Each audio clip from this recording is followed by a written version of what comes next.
Ensebia yensa akano yede beso Paramount News Great Commission TV so omayimu nsam omahodo so ensam ebi eka ho ena enwumre yede eba beso ensam ne doso ne mom enwumre ni a obete ebi enese Mampeni His Excellency John Dramani Mahama wakopiemu abrochimemu enkomodie wakobo bi wo hono mo pa ene ye behwe na enisem bia okan ye e wo hono mo no ye dibia somo e wo kase yi so Abetwa ese University of Ghana womo suspended gathering bia e wo hono na 24 mu se sa gathering o ma suspended no electricity Nana ya gentwa so ede atudwa se eba Chief Justice ye ma me Gertrude aba tokonu no mene wo kase ni sembia no akoka ye kura de se yo no a anka onko gina simpie ne apaso enisa enkomo no Johnson da se dunkatia chairman edema NDC amonyeko na wo kiremu se senke betumi a Electoral Commission dwumako ye mu mpenifo nyina ye momo enkofi Ebusia ensamu ebi eka we ho ena ye kenkan ede ama se Paramount News ubetimi akọ Facebook no wahwe yen YouTube so ye dem live e wo ho no ma obo Great Commission TV a ubenya bi ahwe eyaboafo bi adahroma ena guard medicated toothpaste go same travel and to akonto no de bedan wo mo a won betimi aboa Hola Savior Herbal Center so se bre na ontimi emu a ensan wo yade Dia Media and Professional Institute Center for Apostolic Ministerial Apprenticeship wamo ene edwumakuo ni nyina na akabo manwumre wamo ekutayemu ena yede ensamwe eba abesomo ya jepene na yebeto nsam agu mframemu ama eyeme na nekua akyereba ata mene Omahene Kofi Asempa usama na ye ho emfa nsam nkyiremu nyina emrewo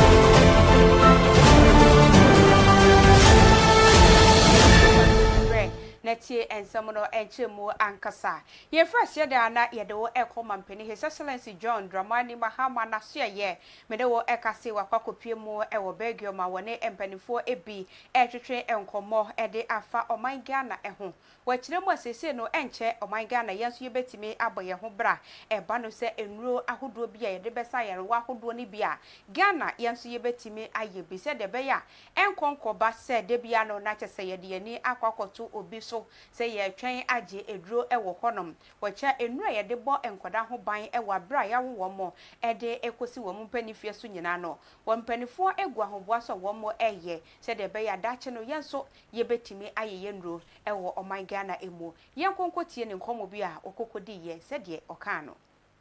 My first decisions as president was to uncap our national health insurance. The previous government had put a cap on the statutory fund of the National Health Insurance. So excess funding above a certain percentage of the budget went back into the consolidated fund. By uncapping the National Health Insurance, we've been able to give the insurance fund more than 3.5 billion cedis more. And so this has enabled the health insurance fund that puts up the funding for our partnership with Gavi to be able to front load $20 million for our co-finance partnership with Gavi this year. So on behalf of the children, I want to say thank you to Gavi. We are hoping that we'll fast track our weaning of Gavi by 2030. We're supposed to go off Gavi funding by 2030. And it's my expectation that we'll work hard to be like Indonesia and in future become a donor country to Gavi.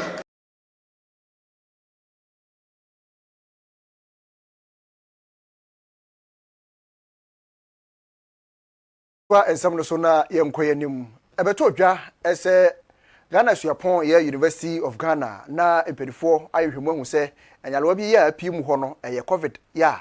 kane bi ebeso wo man eso ne no ene nam so man penifo ye ne se sade a ene na nhyiamu ya adesuafo eta akọ no brano no sisi ade watwe asensen ne mum asan aba beto dwa se nhyiamu ya wo mkọ ekọje ntete ka ne se lectures no eno de enka ho san se penifo aye hwehwemu ahunu se ekoba se wo mkọ lectures na eya adesuafo yi enta ntiatie mum ti wodin na omu tie entete ebi wo ho se koba se bia wo mo bonyom anwumre ana se bia artist bia ba ho na wo mo bonyom ji omani no ena de ntiantemu ba ereti enam so ama Professor Rosina Chirmatin ya wono na ye Dean of Student Affairs ewo University of Ghana achirem se ba no gathering ye o ma suspend ya lectures die enka ho with what is going on vis-a-vis the COVID status of our students. And so they informed us this week that the numbers were increasing. So more people were coming into the hospital with flu-like symptoms and testing positive for COVID. And so they advised us to let the students know that this is what is going on, and so they should observe the COVID protocols. That's why the first statement was issued on the 23rd of June. But we noticed that they were not observing the protocols, and so we needed to put out another statement not to cancel, but to suspend social gatherings, because this is the time when most of the halls are having their hall weeks. The departmental associations are having their week celebrations and so on and so forth. And so the chances that more people are going to be infected, the chances are high. And so we needed to put that statement and hugging each other, singing and so on. But you know, when you have a concert, an artist night, for instance, people are excited, they are jumping, they are shouting, and certainly that is going to be a more dangerous situation than sitting in a lecture room. It's mainly the lecturer who's doing the talking.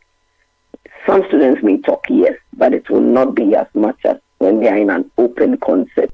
environment. And we are also going to ensure that they come to the lecture room wearing their face masks, and as much as we possibly can to observe the social distancing protocol. Mama, I don't know, additional more ebia or more ever UCC, one which was said your more by papa. Na enconco basse a fedo a betty at say. Yanko and some food for a moon, yet that's why I were a homosuamu and some mona a moon.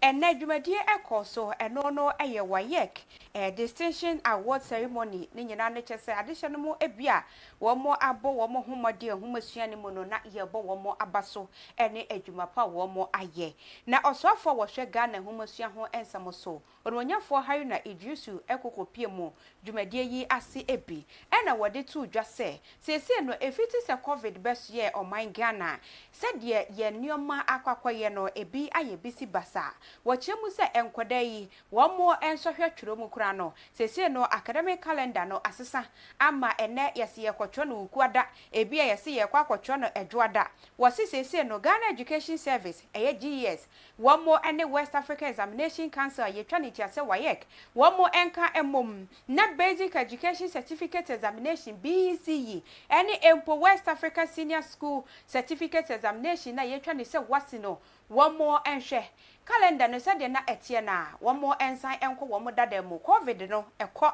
mfie bebre chire nie enti one more hwe na one more sense one more dademo said the enka ne ye twero nsohwe no sa date na one more sanfa nkonko hye hodom eno betimi aboa na empo enkode one more so ani ada one ho so etimi asua de ye one more kotwera one more etimi atwero ne ye. Yes, distinction award ceremony for WASI for school candidates.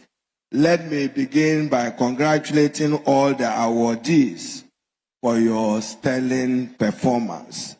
Your hard work, discipline, and perseverance have set you apart from others. You remain inspiring models, even for your own colleagues and contemporaries, as you gallantly walk as proud awardees, recognized at the level of the West Africa Examination Council. Your efforts have been recognized and celebrated. So to you all, I say congratulations and Aiko. Aiko, this moment is as much yours as is your children and students. So to our proud parents and teachers, we want to thank you. But in thanking you, as I listened to Dr. Wilson, I got a little concerned and alarmed. But I'm happy that parents are here with us. What do we do to tame the worrying, growing threat to molding character and building character? With the newest threat to the integrity of examinations, which I want to describe, paraphrasing Dr. Wilson's words, the phone dishonesty. And the use of the phone is a double-edged sword. You can use it positively, responsibly to enhance training. You can also use it negatively to cut corners, but you will not go far when you use shortcuts. So to our students and to GES, Deputy Director General, you have the full backing of the state to deal ruthlessly with any student who wants to walk without integrity, as both parents and teachers. And for us as government, we need to go beyond training in literacy and numeracy. We should be concerned about the social and emotional well-being of our students. And we should be concerned more particularly about character. And therefore, any training at this level which does not build and mold character and focuses on only literacy and numeracy, we know we may not be producing the leaders for tomorrow. These young people gathered here, they represent the wealth, the health, and the future of our country. We all must accept, both parents and teachers, to support them in molding and shaping their behavior for good.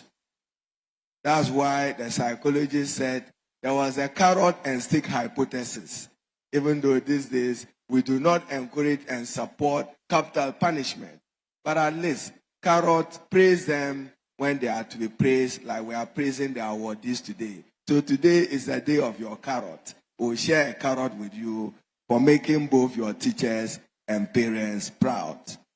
I am happy to announce that Ghana will host the 74th Annual Council Meeting of WAEC International next year. And the State and Republic of Ghana will support you accordingly, with all the protocols deserving of you hosting the rest of the world. So, Registrar, be assured of the full backing of the state as you host your counterpart. Distinguished ladies and gentlemen, I'm also using this platform to reiterate our strong desire to see the restoration of the academic calendar for both the Basic Education Certificate Examination, BECE, and the West African Senior School Certificate Examination, WASE, to its pre-COVID schedule. So to WAEC, we are not particularly happy that since COVID, our academic calendar affects the seamless transition of students to the next layer of their career development. So Ghana Education Service and WAEC work together to restore an acceptable calendar, and a calendar which is in tandem with the rest of the West African system. To our brilliant awardees, you are the embodiment of the potential Ghana holds. As you bask in the glory of your achievement, I urge you not to rest on your laurels. Na NDC amanyokwe yomtani eye Ura Johnson na situ nkati e bodom rane se General Mosquito wode sama to gya ya wo kire se wo hwɛ electoral commission mprempren ya wo hoyi ya ma meje na dokɔ emensa ene da no a wotum so omdwumadie ya wo mudie no enhyeda enso ani papa saa enuti ono de nkonyaye a nanka empanifo ahodo ya wo moka bi ewo mu na wo mbetumi abɔmame enase tu no nkompam no wone na chitafo mpanifo ahodo a eda electoral commission anu nyina sanse abato ekokoto na fimpino ene atwinu na eda di befe pa se maame ne dwumadie ya wodi no nhyada ehunu so papa bia na gidie kura ganafo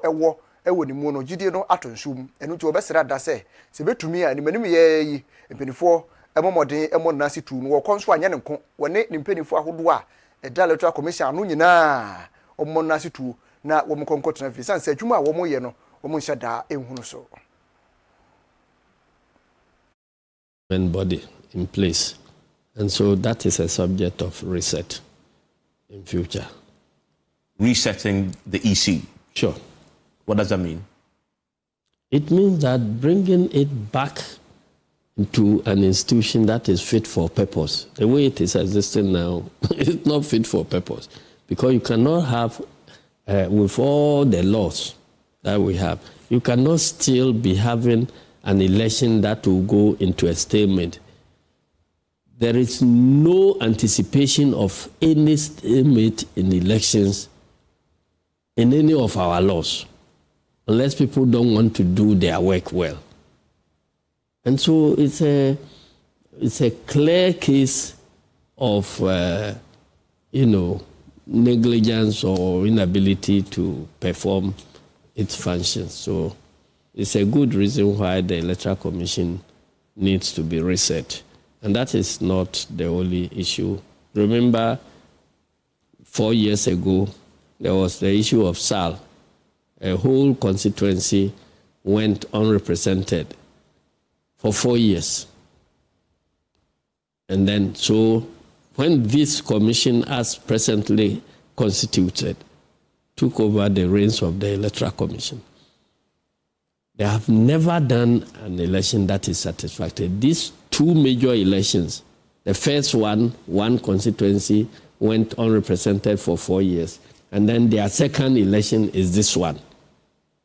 And then with the by-elections, Ayawaso West, Wogon, everything has been removed. So there is overwhelming evidence that this commission is not fit for purpose. And if any serious country we want to maintain this type of electoral commission, then I don't know what the country is about. So there will be a change at the EC leadership? There has to be a change. Jimensa must go? Chia yenko ensemfo fro emo yeguswa eche kase ne mo ede ama e wo Paramount News so betimi na wako YouTube ahweye e wo honom a Great Commission TV boy ya yedem betimi like bi na ode amaye yeko ensemfo fro mo ede a enre yada ena empo Chief Justice said dem o man Ghana say wo wona homegye mu anase ya suspend no ekokoye press conference na nyina ne say wo kire mu a Ghana ban mampani John Dramani Mahama ekwan wo modene nam so pa de si wo beka se wo mo namra kwan so de ne lalai won kasa esan se wo mo nioma nyina de di pefe se yade amanyosem na wo mo eye esan se aban bi na ebo ni din de ne ko court ho no nti wo mo so abai wo mo eyi na firi ho no mo ede obi akwakwahye na namu wo Supreme Court ho no no a na ohunu enam so ema wode nsam tu dwape adehye no mu bi so kire wo mo adwenfa ho pa esan se okọ eye empanifo atena ye wo mampani wo no mo dia Oronyamfo Felix Kwachofo su akasa wose ye kwan na wo mo enam so no na enne presidential staffer wo Flagstaff House eye na ya gentua wono so akasa de na no ato ensem yi mu ebi na wo kire mu se eyono pa ne ma me Gertrude Araba Tokonu Esiaba sakika ni di ho pa dia anka won kwangogina camera ni mu kura reference amtwafo se momra na me ne mu nya nhyiamu chance anka na ni bewu ne ho papa se go Kristo ni pa na timitina wono mo na wo hwe mampani ene Nyankopon anim kasa wo mo namran kwanso de ene na wo hunu baabi asabe woje ne ntete ansana wakwakwapiem Supreme Court hodom enti enkabe ya wonsan komra biom esanse won de ohun ni se emra na na empanifo enam so no wontwen na empo yanya hwehwemu yewie na asembia eni ne hodia ene obetua na dwuma so na wonyan se wogina camera nim na woye press conference ene nsemptwefo enhiemu ahodo no. You are going through a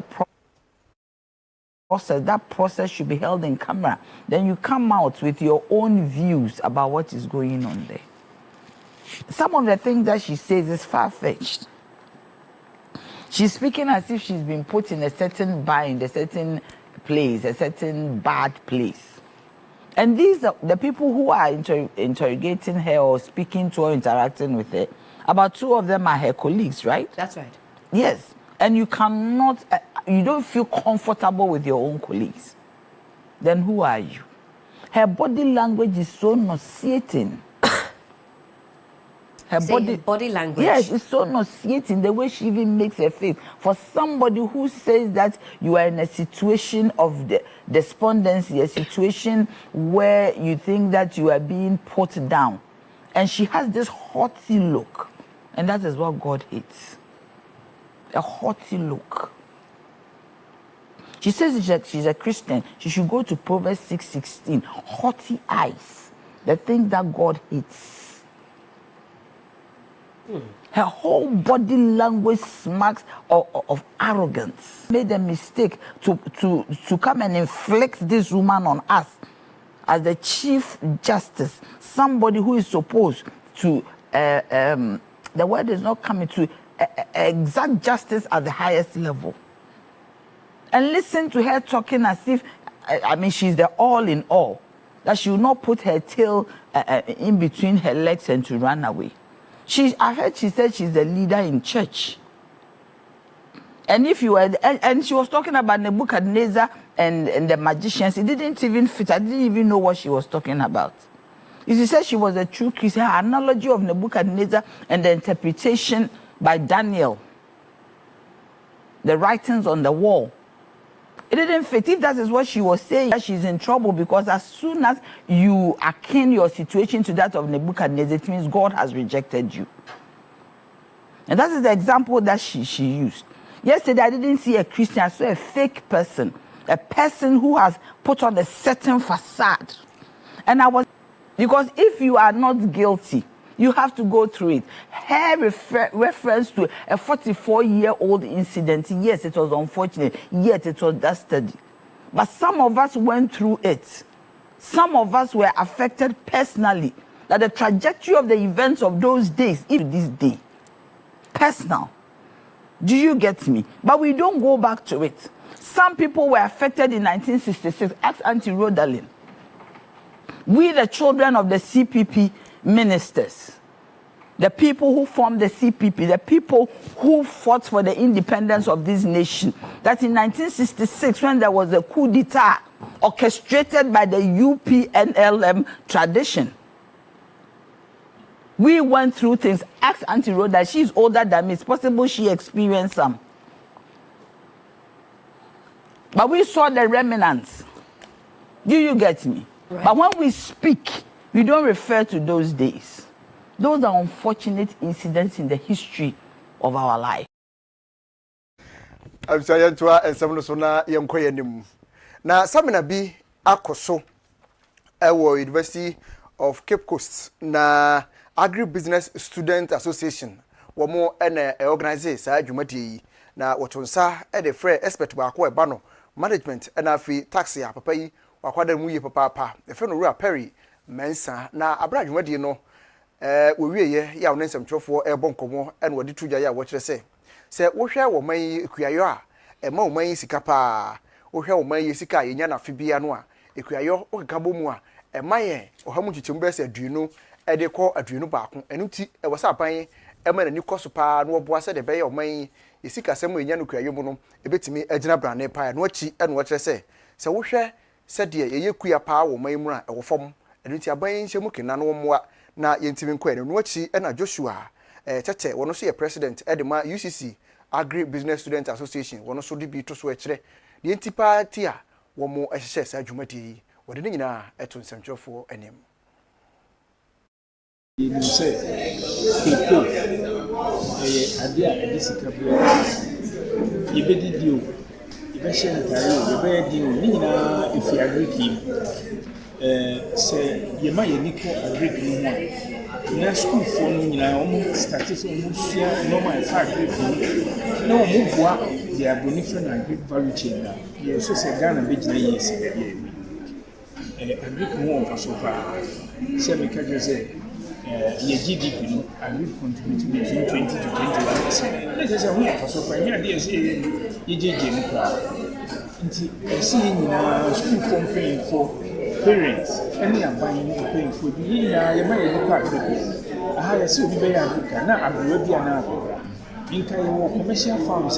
school for a school, on what year more year. And first, you can never be good. A bunch of farm before, a career food, and they're not in nobody about I'm a food distribution. You know, between us and the Our mission for this program is to empower agripreneurs and also entrepreneurs in the agribusiness sector. We realize that most of the people don't have more interest when it comes to agriculture. So we as agribusiness students, we are trying to make agriculture sexy for the young people that are coming to take agriculture and agribusiness seriously. First of all, I would like to speak to the Ministry of Food and Agriculture that they should reach out to these institutions, basically agribusiness institutions, because most of the students, they are creative, they have business ideas, so you should rather go to their schools and then pick these students to come out with their businesses. Most of the students, their products or their business that they are doing, you see, after the project or their SAPs, they don't use it. They just do it for their marks. So after that, then they just throw it away. And then they don't have people that would help them reach out to the people in the ministry. So we are pleading to the ministry to come to the institutions so that they will help these students to come out with their business, and then that will help Ghana to achieve it. No, yenko and some for emo and chaye bia the babeto just a Ghana additional mo ebi. Me chair Ghana Registered Nurses and Midwives Association. Ekuba chanya additional be a woman ye juma e womusa nurse for any woman moja war. One more actually musa woman near binder da a trim work or antiasia. A palm the woman's aquasha says so bet me a boa one more and your mabakum unubia. One more actually mupotoka se musa your condition of service. Naso or muchremo by for free by ye a idea won't do one or more entilo. Now was a woman teatria, one more the woman so good form. And yet one more ebeko a juma and your bayan I watch the night as a woman to fear sa. Way and a one more any a buying a cocodinshia moon. June Bosman that also do me and son and a woman free one more Juma say, so one more quack or Jim Quabium. Now one more Jeremua are buying any one more echo, ye say. And yawa de ya, aqua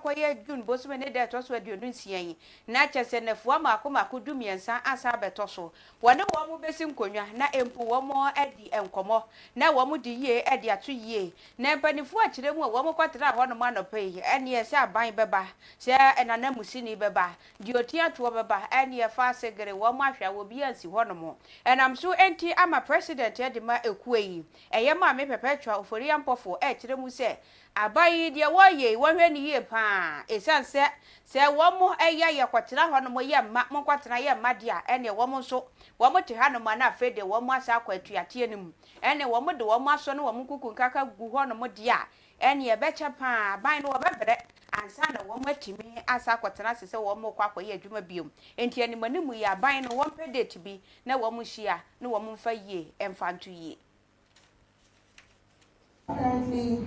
unavoidably outside the jurisdiction. Due to this development, the National Council of the Association at its meeting held on 25th June 2025 deliberated extensively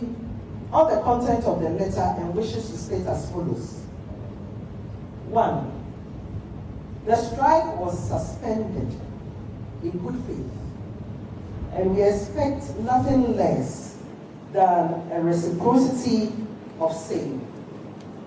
The rescheduling of the meeting in our view, is in bad faith, since it may further delay the implementation of the agreed items. We have, however, decided to give the committee the benefit of hindsight and still trust that their engagement with the Ministries of Health and Finance will be productive. Number 2, we demand the implementation of the 4 agreed items not later than July 2025. This is non-negotiable, and we shall advise ourselves if any attempt is made to further delay the implementation. 3, with the other items, we wish to reiterate our position that we are amenable to their implementation no later than January 2026. 4, we demand that these timelines are clearly captured and signed off at the 10th July 2025 meeting to avoid any ambiguity. Na yenko ensemfoforo emu. Yewremu ewo tano nof mansi no emu yewo ahafomantem ekura efe ne boma. Na womanfo ye a ewo ho na ekire se akwan a wo monam so yese bia kwan afon pa ene ekwan nyina emu atutu se bi waduru mu no enya kono kra na wohwe baabi aboma ewo a eho an wo monam ekọ nkuro bi te se dua nkwanta afetepa yamfo dwenase eni nkuro ahodo aka ho nyina ho a ena wo monam enso ekwan mu atutu se bi anu mu ya enya kono enu nti omo sira da se baabi a adroi mpinifo emram ru aboaten eye opani ba akwa wono ewo boma akronim ho wone nsantwefo bonkomo kire ho hawo ahodo a omo na mu no wo kire se ewo ho se ya na se mpinifo antu ho anamon a ene na ometu omo ho fopa sanse ye beto aba ene omo ho mfidi anim ye to aba ne wi a eno ano no na mfidi anya ntaban atu de afi ho no nti omo sira da se omo mpese bi besan sibi mpinifo meye ma omo sa anya sa ombetu omo ho fopa okure nyamienim adravel for no omo twika afa boma tutepa boma tudia nkwanta boma tu yamfo no e wo se nka aban ne kwetu omo ka bosome because ekwan ne nyenyenyenyenyenyenyenyenye ti esra aban se omra no omehu yomobona onye boma kwan no maye ani si bae no omo grabo kwan no omo ye beji se wo so omo de corridors afi anya ene chepes na begu ha inu ye se nanka afi de dia duro no ye kwan no ye wi peye ifio motwe ba ye bia ye hu grader baako caterpillar baako e bia beba no na edwi kwan ne nchen kwan na nkasa de obokwan no ho odokwan no ho kwan no hu pa de ye hu bi wo hu ese amakwan na sei a no kwasemi okọ ofa so kọ baako mieni a de se de wakọ ado ana wakọ bunia se aban na meboa yen a no kwasemi disi eja adwuma no ye eja adwuma no ye so a enti mfa fom enko tepa enti esra no bebiri se ọma meboa ye kwan onam ko ta so kwan no anhwe yi isi pomba bi no anhwe ya ekmi ko ta bi mi twa okoba no twemu a eno ano isi okotokoba mo photos na do so as a contractor di kan ba habat obeye bi eja hokọ wantima ye ni nyina na say the state of the road ni enye kra nti ye he aban nim se obetima beboa ya ombeboa na nsu to pande ani wa hapa aduane banchi body ne mene bebri ayedeko but nsu to aya na ntimi ko eye mfutu kwan na nsu ata ma monka abedi dam udi moto kura unya babi mfa na wi ka dukwane de ase kura sisi mi be kura nka boma tutepa anya kura nga be 20 minutes riso di be 45 minutes and 15 minutes enkan so bi kura yare na ese fa ma tepa kura aya na ye brepa na no mi na mi fli tepa ba na so kan wo si bompan mi pia moto fi bompan sa ko duta no krum ye efiri tepa eba boma ye efiri boma ekoyamfo ye efiri boma ekudua ya nkwanta panyi sa akwan nyinaa yɛ kwan si atete apansam a ama no kwasem ni yakwane abadie die enkoyi kura enkanka sɛ sɛ yɛnua bi yale na ebi aboma government hospital yare fe nipa ne sɛ bi yɛmfa no kɔtepa na yɛmfa no kɔsunyan a but kwan e be fa so a yɛde no kura be firi kurunum aduru bia yɛ nkwanta no na ɛno so ayɛboakye bi din obi kura mpo awu kwan no so kura mpo ɛpɛn menim hwɛ kura menim sɛ 2016 ebra yewura John Dramani mama eti akonwa so no obo ne ho modene eye gatesa ewo boma fritepa ebesi boma nyina de firi boma ekodua nkwanta oyeni nyina efiri boma ekoyamfo oyeni nyina ndi se aba eti akonwa so na oye bridges a ewo kwan omo ewo boma ene ne mpotemo ekire se wo makwan ne de enyenyenyenye ntimpenifo emremu na wama meyo mo papa ma yenyina sansemi so na Paramount News ye de bre wonwre yi ye na ye ho ye ba erebeko amahodo so ensem emu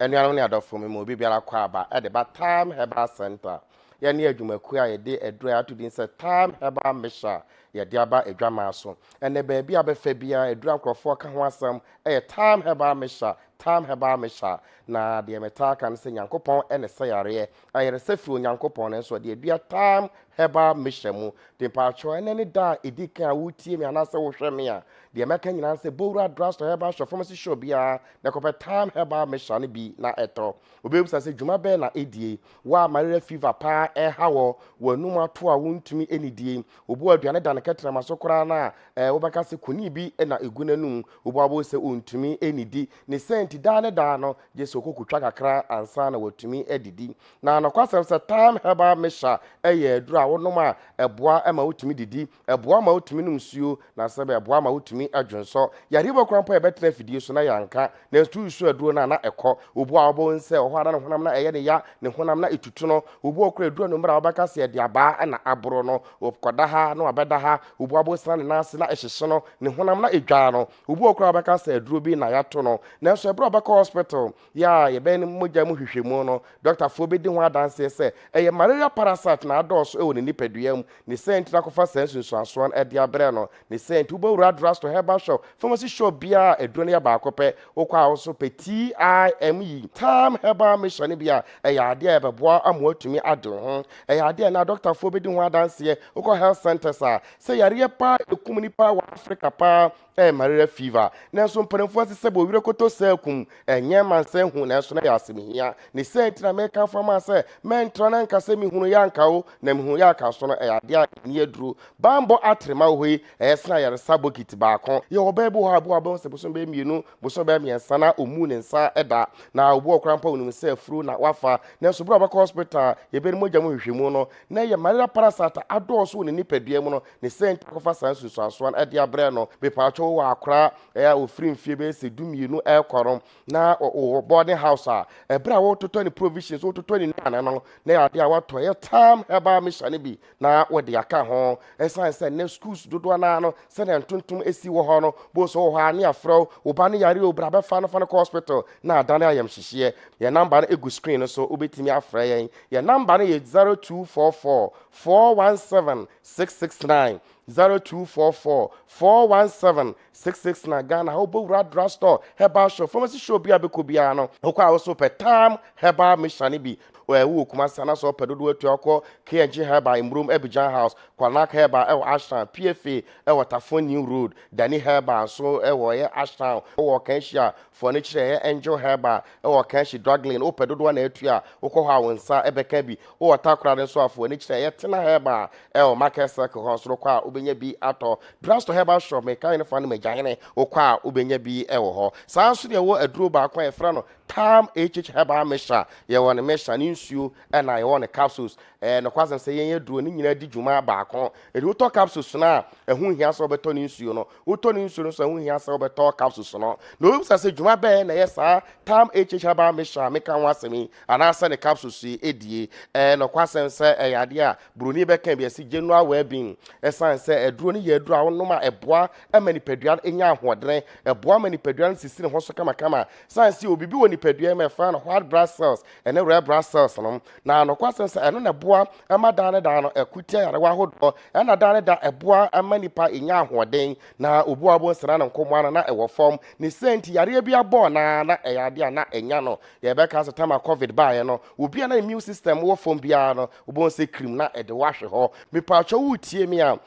me ma me papa me nua ba me nua be ma wutie me bomodin na no tam HH herbal mixture anase the capsules no eyade a wonye bi na no ma ebetu abo papa be ma bo abo nso ho ana nsa na abegu ne be ma ho bo se ne be bo na ehyeso no na ensuo fita na efrim ne be ma no na eba no kwasen se timi ba na abeche ne pant no na ene ne be ma na anu atare me pa cho yo ba obo so ase ekekaw obu abo nse obu ni nsa wi a na chire no obo se na ensuo na egu no obu ana ne de na enka ewom no kwasen se tam HH herbal mixture anase ne capsules no eboa siesie nkomwa no na eyi sa ho ha we nyina ade afiri ho ade ama na asa aboa masebe se wura ba himfie so a aboa manani atimi age do ye be ma na utia break so na break da form bo shego ba ko wuntumi enhye biu ne sent obo okrampo so ogi seme kono bi me kope niema bia me no abeboa ma me be ma ye dren ade afrafra niema bia me patcho no tam HH herbal mixture na asa the capsules no san se ni padua no se immune system na ye mra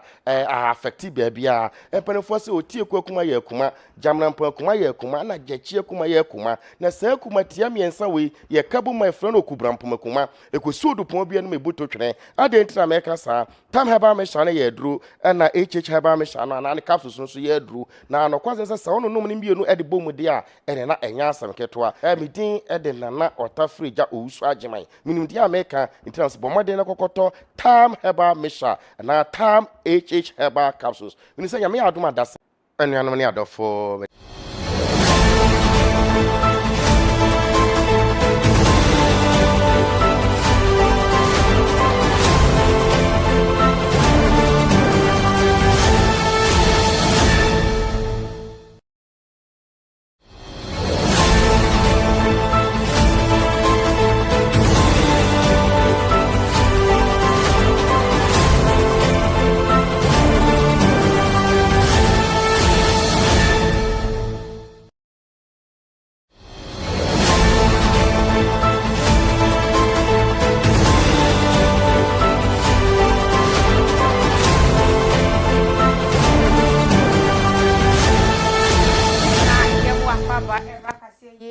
yɛde nsɛm no ɛkɔ obi man so ensɛm emu China ɛhɔnom ɛna yɛkɔ akɔgyina na nifa baabi deɛ me ne wɔ ɛkase ya ensuo atɔ ɛnam so ama ne bua fa so ade kyɛ no ebi makomako ensia deɛ me ne wɔ kase yi wɔn atɔ nananom ɛwɔ ensia do wɔn ɛkyɛ mu so a ɛnkɔfoɔ bɛyɛ 80,000 years esie no baabi a wɔn di wɔn ti bɛto so akɔyɛ asɛm ɛwɔ hɔnom wɔn ɛkyɛ mu sɛ ɛnkɔfoɔ bɛboro ɛyɛ 80,900 ɛna wɔn ɛtimi ɛtwe wɔn afiri ensuo yi mu akɔboa wɔn ano ɛwɔ baabi fa kwesansa ban ɔwɔ hɔnom ahwɛ na empo ɛnwowa bi wayɛ ɛna wɔde wɔn akɔgu aseɛ ɛwɔ hɔnom na ɛno na wɔkyerɛ mu sɛ wɔbɔ ne ho mmɔden bia sɛ obetimi aboa wɔn ɛkyɛ mu ensuo fiti benada no ɛna efraseɛ atɔ abesi ɛne ya me ne wɔ ɛkase enti ɛnam so ɛna ama de hyɛ no mu ɛwɔ hɔnom no wɔn ɛho aka adwamu wɔn kyerɛ mu adwapade ahodoɔ deɛ bi asɛ yankasa ɛna wɔn so sika ahodoɔ no so ana ɛkɔ ɛne nsuo yi wɔde nneɛma ɛkɔ a wo sika hyɛ mu kura wɔnyi nto hɔnom na wɔde de nyina aka ho na wɔde kɔ adwapade asɛ ɛnkwan so deɛ wɔn ahwere bi ɛnam so ama ade hyɛ no mu akɔka baabi a wɔn ni baabi a wɔn te na ban no ɛhyɛ wɔn nkuran sɛ wɔbɛyɛ deɛ obetimi bia aboa wɔn na wɔn anya aduane ɛne epo baabi a wɔn ɛde wɔn ti ɛbɛto abisama yɛfa kaseɛ no ɛnkɔ anigyedeɛ mu Kwame ensia apau ɛyɛ Ghana dwontoni ya ɛdin adodo na de nim no ɛyɛ Ochiame Kwame na wɔne nsɛmtwerɛfoɔ adi nkɔmmɔ ya wɔyi nsɛm bi ano na nkɔmmɔ a na wɔmutie nyinaa na obisa ne sɛ ɛba ne sɛ bi a yɛka branding paa wɔ adwontuo no mu a ɛne sɛn ɛna wɔkyerɛ sɛ wohwɛ wɔn ankasa ne branding ya wɔyɛ sɛ wɔtɔn ne ho na ɛyɛ ana ne titire no ɔmanfoɔ dodoɔ na pɛ sɛ ɔmu pia abɔnten a sɛdeɛ ɛbɛsi ahunu wɔn no ɛno ɛna ɛyɛ a wɔn ɛde yɛ branding no na nso ɛnyɛ no ɛte sɛdeɛ wankasa wusu ɛne ɔban esiteɛ wɔsɛ wɔhwɛ sɛdeɛ wɔn ankasa wasi agyina dwontuo mu a mfie bebree yi a sɛn ɛne wɔn ankasa wɔsi pia abɔnten sɛ wɔ pia abɔnten bia ɔmaganafoɔ hunu sɛ wɔn ɔkyea mɛkwame no wɔnyɛ nipa foforɔ wɔn a ɛna wɔnam hɔ na nso ebi mu hɔ nom a obi pia abɔnten no na afei wobɛhwɛ na fadeɛ mpo a wɔde epia abɔnten no ebi wi aseɛ no na ebi abɛhwɛ ntade wɔ akɔgye ne baabi na wɔhyɛ ɛde nam abɔnten ɛma ɔmanfoɔ ehunu sɛ krakye deɛ wasada so na nso wobɛhwɛ na ɛkwatekwa saa nneɛma nyinaa ɛyɛ nneɛma yɛ a ɛyɛ ana ha adwene yɛ papa wɔse sɛ obi bɛ brande ne ho a na egyina nipa no ne no kora kam anaasɛ wɔn ankasa ne nipadua titire paa wɔde bɛpia abɔnten no ɛno so ɛna egyina ɛnyɛ sɛ ebi a wɔba abɔnten na wodi bibi abɛkyerɛ wɔ bra wɔn ankasa wɔnim sɛ dekode a wɔde kyerɛ wɔ abɔnten no ɛnyɛ wɔdea na nso so wɔde kyerɛ wɔ abɔnten saa nneɛma nyinaa ɛha adwene sɛ kɔba ne saa nkyɛnkyɛn wɔn afei nko adeɛ ɛdan a ɔmanfoɔ no bɛhunu suban ɛne nipadua titire paa wɔyɛ ɛno ti sɛ yɛka branding a ɛno ɛne nipadua nankasa na mmom ɛnyɛ nneɛma a yɛ a wɔkyerɛ ɛwɔ abɔnten abusua bɛgyina ɔkyerɛ mɛkɔ ame nsɛm so na nsɛm a yɛde bɛdan wɔ nwummerɛ yi ɛwɔ Paramount News so yɛde ne nyinaa ɛde asi yɛde mu aseda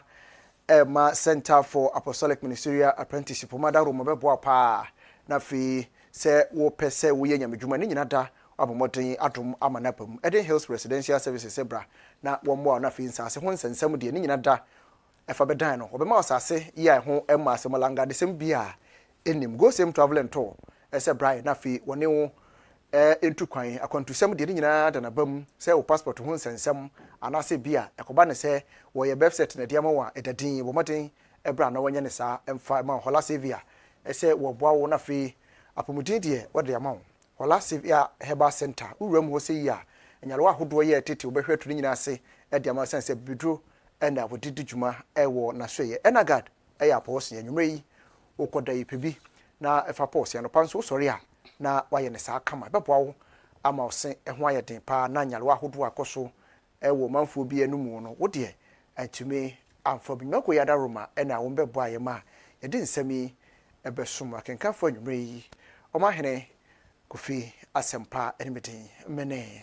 na nekia achweba achaibusha yebeda wase papa sa ojebre na utimi ehwe ye Facebook na ahwe ye YouTube efiafie mu na wo hwe ye da wase papa video mu ha so production team no yeda munyina se camera MCR yeda munyina ase papa ya sorry so you ku aka ana se dwumadi aka yina no ebeto so ede amaye ye mammo no hwa adehye yakram